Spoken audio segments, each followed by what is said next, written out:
So we've made a dry rub, we've made barbecue sauce. I think it's time to get Rotisserious. I think it's time for rotisserie chicken. But in order to do that, we need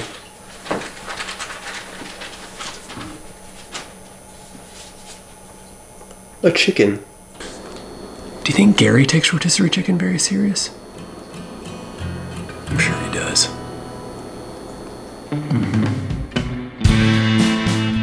Seriously? What about every recipe we've worked on together would lead you to believe I wouldn't take rotisserie chicken serious? Unbelievable. I believe what he's doing right now is chopping up some ingredients. You got some onions and garlic and apples there. I'm excited to see what he does with them. Right now, he's separating the skin from the flesh of the bird and rubbing some pink Himalayan sea salt under there, along with a little bit of that delicious barbecue rub. And you'll repeat that step on the opposite thigh. Then add a little bit of sea salt to the skin on the underbelly. Some garlic and shallot. And then dust it with that barbecue rub. What we're doing here is called a bit of a dry brine. Then you lay some purple onions and aromatics of rosemary and thyme underneath, and the bird just rests on that. Now you separate the skin from the breast of the chicken and repeat those steps, adding some sea salt and some of that rub, and then dust it with some of the sea salt on the skin as well. Now there's where those apples are going, in the cavity. And let's keep shoving some aromatics of rosemary and thyme up in the rear end of that chicken also. Percy's putting garlic and onions in there as well. I bet that comes out to be quite flavorful. A little bit of garlic on the skin and dust it with that beautiful barbecue rub again. Gives it a nice red color. Cooks up nicely that way too. Now you gotta truss it.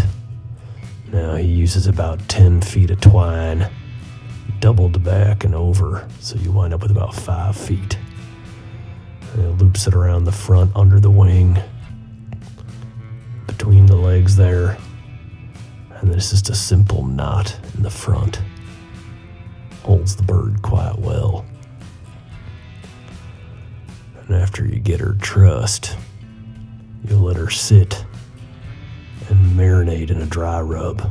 The longer, the better. I believe the Cook at Home dad let this one sit for almost 2 days in a dry rub brine. Now he's dusting the sides of the bird that kind of lost some of their seasoning, making sure they get nice coverage. It's gonna come out nicely, I think. Then you tint it. What tinting means is you put tinfoil over it. Make sure you get a nice clear path to your grill there. And it's time to put it on the spit. Now we're hooking up the rotisserie to that Weber grill. Look at that thing. It's gonna be delicious. She's on there good and tight. The grill's up for about 45 minutes, about 425 degrees. You want that bird at 160 degrees on the inside. It means it's done. And now it's time to carve. Holy Moses. Look at that thing. I'm getting quite hungry here just looking at it. Oh my goodness. What? Look at that. I can barely contain myself here. This is incredible. Now, I believe he's gonna add some of that barbecue sauce. Sauce made with that Wild Witch preserves from Batavia, Illinois. Chipotle cherry. Baste the meat there. Look at all that flavor. This probably tastes like $1 million.